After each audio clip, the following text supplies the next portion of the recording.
Vous n'ignorez pas, en effet, l'attachement que je porte à l'outre-mer française, à cette France du bout du monde qui fait rayonner au loin, sur toutes les mers, sur tous les continents, sous tous les cieux d'ailleurs, l'histoire, la culture et l'espérance qu'incarne notre nation dans le monde. Ces belles contrées ensoleillées et parfois enneigées, on oublie de le dire, répondent à cette affection puisqu'elles m'ont fait l'honneur effectivement de me placer en tête lors du premier tour de l'élection présidentielle. Croyez que j'en ai été immensément touchée et qu'à tous ces électeurs français du bout du monde, j'en suis extrêmement reconnaissante. Ces terres du bout de la France et ces Français des autres horizons font de la France une grande puissance, une très grande puissance. Et même, on dit la deuxième, en réalité, ça se discute, peut-être même la première puissance maritime du monde, en tout cas, c'est ce qui se dit compte tenu des derniers calculs. Mais c'est un géant maritime endormi en réalité, un géant qui ne demande qu'à être réveillé. Il ne faut pas être grand clair pour s'apercevoir que dans le contexte de la mondialisation, l'outre-mer français est non seulement le gage de la puissance française, mais qu'il constitue un atout formidable pour l'Europe entière. La France le sait peu, l'Europe ne le sait pas, et personne ne le leur a dit. La grande compétition mondiale voit les grandes puissances comme la Chine ou les États-Unis étendre leur influence au-delà des mers et se servir de ces points d'appui comme tête de pont économique, comme des lieux d'influence politique et même d'ailleurs des lieux d'influence militaire. La France, comme l'Europe, ne peuvent pas continuer de l'ignorer. Ne pas intégrer l'outre-mer et ses incomparables potentiels dans notre vision de l'avenir constituerait une faute majeure et peut-être même mortelle. Ce serait renoncer à l'influence et à la puissance. Combien la France a-t-elle perdu en renonçant à ces quelques arpents de neige canadiens sur lesquels Voltaire ironisait bêtement? Passer outre l'outre-mer reviendrait à renoncer de manière incompréhensible à un avantage stratégique indispensable.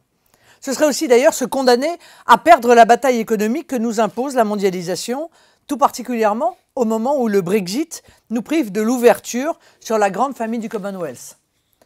Au-delà de l'aspect économique, nous pensons que les paysages ultramarins, les coutumes locales, les parlers particuliers font partie de cette immense diversité qui fait la richesse de la France et partant la richesse attachée à l'Europe, à notre Europe, une Europe rayonnante, une Europe qui refuse le nivellement culturel, qui refuse ce rouleau compresseur de la globalisation planétaire qui voudrait nous broyer et qui s'enorgueillit de sa diversité.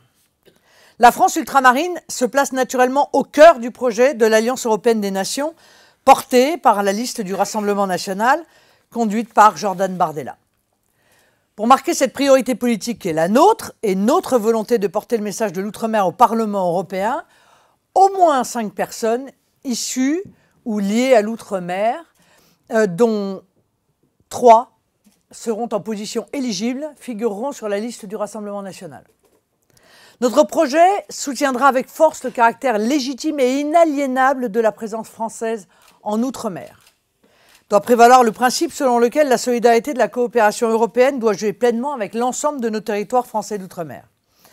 C'est pour cela que, Jordan vous l'a dit tout à l'heure, nous consulterons afin que les territoires, les pays et territoires d'outre-mer cessent d'être considérés comme des territoires étrangers et qu'un certain nombre de dispositifs concrets puissent s'appliquer. Les mesures d'adaptation des règles de marché intérieur pour autoriser les aides spécifiques de la communauté nationale à ces territoires doivent être généralisées. Cela porte sur les marchés publics, les aides de l'État, la possibilité de règles propres pour les exportations vers les pays tiers, la création de zones franches pour les entreprises de certains secteurs, les UFIP, la création d'une agence pour les investissements privilégiés d'outre-mer, APIPOM. Tout cela, ce sont des dispositifs que je vous avais présentés pendant la présidentielle. L'arrêt des aides européennes internationales FED qui concurrencent des productions locales. C'est par exemple le cas pour la noix de coco à la Barbade. On finance la noix de coco à la Barbade qui vient directement concurrencer la nôtre. La mise en œuvre d'une exception agriculturelle aux accords de libre-échange, ce qui permet d'exclure l'agriculture de ces accords. Vous trouverez d'ailleurs ces dispositifs décrits dans le programme que nous vous distribuons, l'outre-mer au cœur de l'Alliance européenne des nations. Sur les aides, vous le savez aussi, ceux qui ont suivi la campagne présidentielle, nous proposons un dispositif complet et adapté à chaque territoire, avec notamment la sanctuarisation des fonds structurels européens, immédiatement indispensable pour l'outre-mer. Et parallèlement, nous agirons sur le pouvoir d'achat par la réforme de l'octroi de mer, par un taux de TVA zéro sur les produits de première nécessité pour l'ensemble des DROM, il est inadmissible que l'on continue à accepter le coût de la vie en Outre-mer qui est considérable. Je voyais dernièrement une étude de l'association Famille Rurale qui indiquait que faire ses courses en Outre-mer coûte en moyenne 66% plus cher qu'en métropole. 66%, ce sont évidemment des différences et une injustice qui, en l'occurrence, n'est pas admissible. Sur le développement, hormis la recherche qu'il nous faut favoriser en la tournant vers les besoins locaux, nous appelons, vous le savez, à la création d'une agence européenne de la mer. André et Jordan vous en ont parlé, à l'instar de l'agence spatiale européenne, dont le siège, évidemment, se situera en Outre-mer français. Enfin, parce qu'il n'y a pas de développement sans stabilité et sécurité, il nous faut garantir à ces territoires la légitime protection en matière de submersion migratoire. Là encore, vous le savez, il n'y aura pas de surprise pour vous.